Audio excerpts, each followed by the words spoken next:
Un nouveau type de coffre est protégé par un code qui change toutes les 5 minutes. On va étudier dans cet exercice le générateur de code et plus précisément son système de lecture. Le générateur de code est équipé d'une micro-caméra. Il est percé d'un trou circulaire de 3,5 micromètres.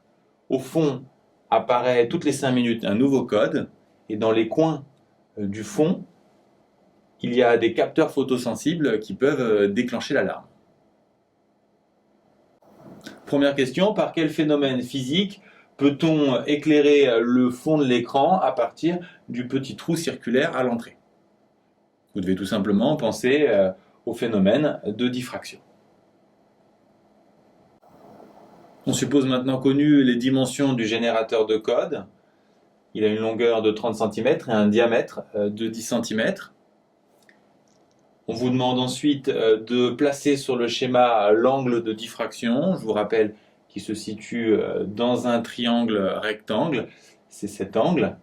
Et on vous demande ensuite de rappeler la relation entre θ, A et lambda. C'est tout simplement θ égale lambda sur A. On vous demande ensuite d'établir une relation entre tangente θ, L et D. La tangente d'un angle, je vous rappelle, c'est côté opposé sur côté adjacent. Donc ici, le côté opposé, c'est D sur 2. Côté adjacent, c'est L. Autrement dit, D sur 2L. On admet ensuite que tangente θ est environ égale à θ et on vous demande de déterminer la longueur d'onde qui permet d'éclairer entièrement le fond grâce à la tâche centrale de la figure de diffraction. Alors, puisque tangente θ est égale à θ, on peut dire que θ est environ égal à D sur 2L, et on a déjà vu que θ c'est lambda sur A, c'est la question précédente.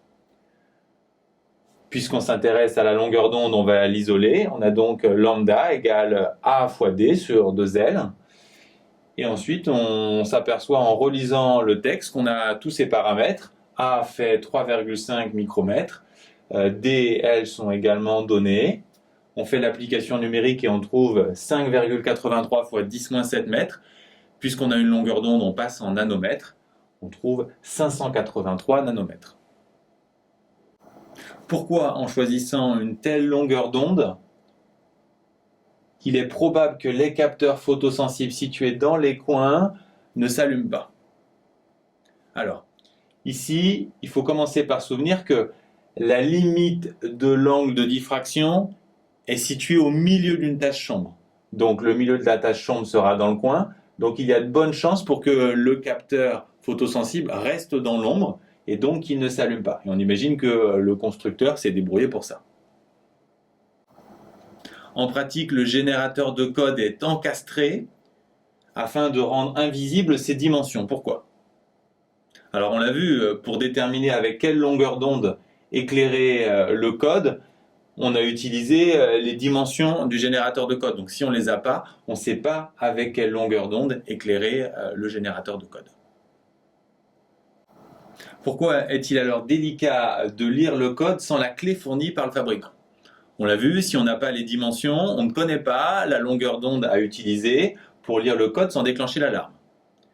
Si on prend une longueur d'onde trop grande, je vous rappelle que θ c'est lambda sur A, donc on va avoir un angle trop grand et donc on va éclairer directement avec la tâche centrale de diffraction les capteurs et donc l'alarme va se déclencher.